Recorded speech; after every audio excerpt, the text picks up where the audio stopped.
Bienvenue dans cette nouvelle vidéo, où aujourd'hui, nous allons plonger dans une question que tu t'es sûrement déjà posée: quel est le sens de la vie? Et plus particulièrement, quel était le sens de ta vie? C'est une question à la fois universelle et personnelle, qui peut parfois tourner en boucle dans ta tête sans réponse immédiate, et sans vraiment savoir à qui en parler. Mon objectif ici est de t'aider à y voir plus clair. Bien que cette quête de sens puisse paraître insaisissable, elle peut devenir bien plus concrète et accessible. Dans cette vidéo, je vais te présenter 3 étapes simples mais puissantes pour t'aider à éclaircir ce chemin. Alors, si tu veux découvrir les réponses à tes questions, je t'invite à liker, t'abonner et surtout écouter cette vidéo jusqu'à la fin, car c'est là que tu trouveras les réponses que tu recherches. Mais avant d'entrer dans le vif du sujet, j'aimerais qu'on explore cette question qui nous touche tous, d'une manière ou d'une autre. Depuis des siècles, des philosophes, des religieux, des scientifiques et même des artistes ont tenté de percer le mystère du sens de la vie. Malgré leurs réflexions, il n'existe pas de réponse unique. Pourtant, cette quête persiste, peu importe l'âge, la culture ou les expériences de chacun. Cette quête est profondément humaine, portée par la soif de découverte et d'épanouissement personnel. Il arrive un moment où chacun de nous se demande « Pourquoi suis-je ici? Quel est mon rôle dans tout ça ?» Ces questions, qu'elles viennent d'un moment de joie ou de doute, nous poussent à explorer et creuser un peu plus en nous-mêmes pour essayer de comprendre où se trouve notre place dans ce monde. Ce besoin de sens est comme un moteur, un feu intérieur qui nous pousse à avancer, à évoluer, à grandir. Chercher un sens à la vie, ce n'est pas forcément trouver une réponse définitive. C'est juste un chemin parmi tant d'autres.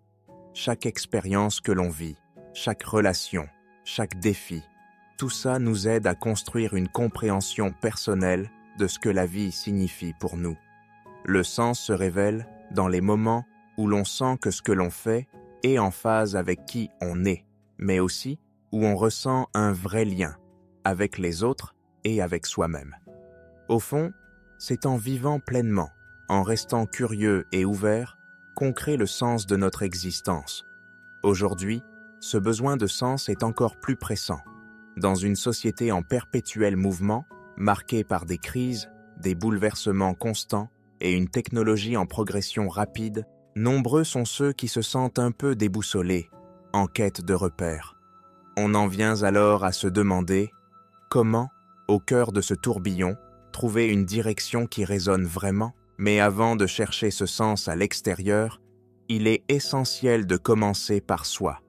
C'est là que notre exploration prend véritablement naissance. Alors, pour avancer dans cette direction, la première étape est de mieux se connaître. Quand on cherche à s'épanouir, à comprendre ce qui nous motive, à trouver du sens, eh bien c'est fondamental de savoir qui on est vraiment. Je te propose de te poser quelques questions, simples mais essentielles. Prends un instant, écris si besoin et demande-toi: qu'est-ce qui me rend vraiment heureux? Qu'est-ce qui compte pour moi? Quelles valeurs me guident au quotidien? Ces questions peuvent paraître simples, mais les réponses ne le sont pas toujours. Souvent, nous sommes influencés par ce que les autres attendent de nous, par ce que la société nous montre comme étant réussi, sans se demander si tout ça nous correspond vraiment. Quand on commence à mieux se connaître, on voit plus clair dans ce qui nous rend heureux et dans ce qui ne nous convient pas. Cela nous permet de faire des choix en accord avec notre véritable nature. La connaissance de soi, ça demande du temps, du courage et parfois un peu d'honnêteté brute envers soi-même. C'est pas toujours facile, c'est vrai, mais ça en vaut vraiment la peine. Alors, qu'est-ce que la connaissance de soi exactement? Eh bien, c'est aller au-delà des apparences pour explorer ses pensées, ses émotions, ses envies. Ça veut dire réfléchir à ce qu'on aime, à ce qui nous motive, à nos forces et aussi à nos limites, sans se juger. C'est un peu comme un miroir intérieur. On cherche à se voir tel qu'on est vraiment, sans filtre, sans masque. Et tu sais quoi? Cette démarche peut être intimidante, mais elle est incroyablement libératrice. Imagine une personne, un homme, une femme, ou peut-être même toi, qui, sous l'influence de son entourage, suit un chemin de vie classique, faire des études, obtenir un emploi stable et bien rémunéré, évoluer dans une carrière sérieuse, acheter une maison, fonder une famille. Avec le temps, cette personne commence à ressentir un vide, une fatigue mentale, une perte de motivation, comme si quelque chose lui échappait. Et si, en prenant un moment pour réfléchir, elle réalise que ce qui l'anime vraiment, ce sont des activités créatives, des moments où elle peut exprimer pleinement qui elle est? Cette prise de conscience, bien qu'intense, devient un tournant libérateur, lui permettant de renouer avec elle-même et de redonner un sens à sa vie. Cet exemple montre combien la connaissance de soi peut transformer notre vie. En prenant le temps de comprendre qui on peut faire des choix plus justes, plus en phase avec soi, qui mènent vers une vie plus épanouissante et plus authentique. Alors, pourquoi la connaissance de soi est-elle si essentielle? Tout simplement parce qu'elle nous aide à donner un sens et une direction à notre vie. Parfois, on poursuit des objectifs imposés sans vérifier s'ils nous correspondent vraiment. En apprenant à mieux nous connaître, on peut identifier ce qui nous satisfait réellement et orienter nos efforts vers des projets qui ont du sens pour nous, qui nous tiennent à cœur. Il y a un autre aspect tout aussi important que la connaissance de soi, c'est la gestion de nos émotions et de nos réactions. Quand on commence à observer nos émotions sans jugement, on devient plus conscient de nos réactions. C'est un peu comme si on avait un super pouvoir qui nous permettait de mieux nous comprendre et de répondre plus calmement aux défis de la vie. Plutôt que de réagir sous le coup de l'émotion, on apprend à prendre du recul, à respirer et à répondre de manière plus réfléchie. S'observer avec bienveillance, sans jugement, c'est comme se regarder dans un miroir sans chercher à modifier ce qu'on aperçoit. Cela semble simple, mais en réalité, nous avons tous des réflexes de jugement envers nous-mêmes. Se critiquer après une erreur, minimiser ses réussites ou se juger sur son apparence, par exemple. Pourtant, cette observation bienveillante est essentielle, car elle nous permet de mieux comprendre nos réactions et nos habitudes. Et c'est précisément cette prise de conscience qui marque la première étape pour évoluer vers ce qui nous correspond vraiment. La deuxième étape consiste à comprendre ce qui oriente réellement nos choix, nos valeurs et nos motivations profondes. En identifiant ces éléments, on peut faire des choix de vie plus alignés et on évite ainsi des frustrations inutiles. Par exemple, si tu valorises la créativité et aimes le contact humain, tu te sentiras naturellement mieux dans une activité où tu peux t'exprimer et échanger avec les autres plutôt que dans un métier répétitif et solitaire. Finalement, après avoir identifié nos valeurs, il est crucial de reconnaître nos talents tout en acceptant nos limites. Connaître ce qui nous anime est essentiel, certes, mais être conscient de nos forces et de nos faiblesses l'est tout autant. Cela nous aide à diriger notre énergie vers des activités qui nous apportent véritablement de l'épanouissement, où nous possédons des aptitudes naturelles et où nous pouvons progresser sans risquer l'épuisement. La connaissance de soi implique également de découvrir nos talents naturels, mais aussi prendre conscience de nos domaines de progrès.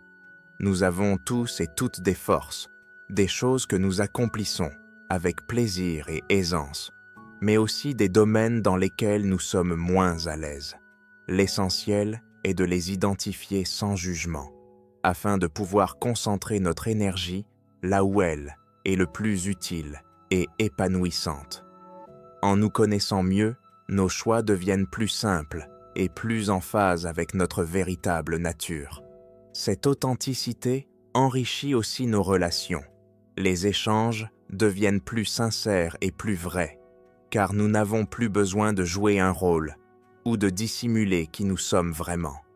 Une fois que l'on se connaît mieux, que nos choix s'alignent avec notre vraie nature et que nos valeurs et motivations éclairent notre chemin, chaque action devient un reflet de notre authenticité et une invitation à vivre pleinement. Une nouvelle étape peut alors émerger, celle de l'ouverture aux autres. En effet, cette connaissance de soi ne se limite pas uniquement à notre bien-être personnel. Elle s'accompagne naturellement du désir de contribuer autour de soi. Car lorsque nous savons ce que nous avons à offrir et où se trouvent nos forces, un besoin naît souvent, celui d'apporter un peu de lumière, sans chercher à tout changer, mais en laissant une empreinte, même discrète. Cette empreinte peut se traduire par des gestes bienveillants, un soutien sincère ou simplement une présence attentive. Elle symbolise notre envie d'améliorer, ne serait-ce qu'un peu, la vie de ceux qui nous entourent, en leur apportant un moment de réconfort, de compréhension et d'amour. En fait, il y a une sorte de magie dans le fait d'offrir un peu de soi aux autres. Tu te rends vite compte que, quand tu aides quelqu'un, même un peu, ça te fait aussi du bien à toi. Ainsi, contribuer autour de soi prend tout son sens. Ce n'est pas seulement accomplir des actions, mais faire de petits gestes qui, par leur simplicité, illuminent le quotidien des autres. Contribuer au monde, c'est bien plus que juste accomplir quelque chose. Donner de ton temps, de ton énergie, ou même de ton savoir-faire, c'est une manière de laisser une empreinte positive autour de toi. C'est comme si, en aidant les autres, tu te rapproches d'un peu plus de ce que tu es vraiment. Et même si parfois tu as l'impression que ce que tu fais est insignifiant, chaque petit geste compte. Contribuer au bonheur ou au bien-être des autres, cela t'enrichit aussi. Ça te donne ce sentiment d'être utile, de ne pas vivre pour toi seul, mais pour quelque chose de plus grand. Alors, trouve ce qui te fait vibrer, ce que tu as à offrir, et lance-toi. Ça n'a pas besoin d'être parfait ou énorme. Le simple fait de vouloir apporter quelque chose à ta manière peut donner un vrai sens à ta vie et t'apporter cette satisfaction unique qu'on ne trouve nulle part ailleurs. En conclusion, la connaissance de soi en généralité est un processus continu. On change, on évolue. Nos goûts et nos valeurs peuvent aussi évoluer avec le temps. Mais plus on se connaît, plus on a de chances de construire une vie qui nous ressemble vraiment. C'est un voyage vers l'authenticité et l'acceptation de soi qui nous permet de vivre avec plus de clarté, de sérénité et surtout de satisfaction. Alors, prends le temps de t'écouter, explore tes pensées et découvre-toi un peu plus chaque jour. Se connaître, c'est se donner la chance d'être pleinement soi-même. Merci d'avoir regardé cette vidéo. Si elle t'a été utile, pense à t'abonner, à liker et n'hésite pas à partager tes réflexions en commentaire. Chaque pas compte dans cette aventure vers une meilleure version de toi-même. Continue ton chemin car le voyage est aussi important que la destination. À très bientôt pour de nouvelles explorations enrichissantes.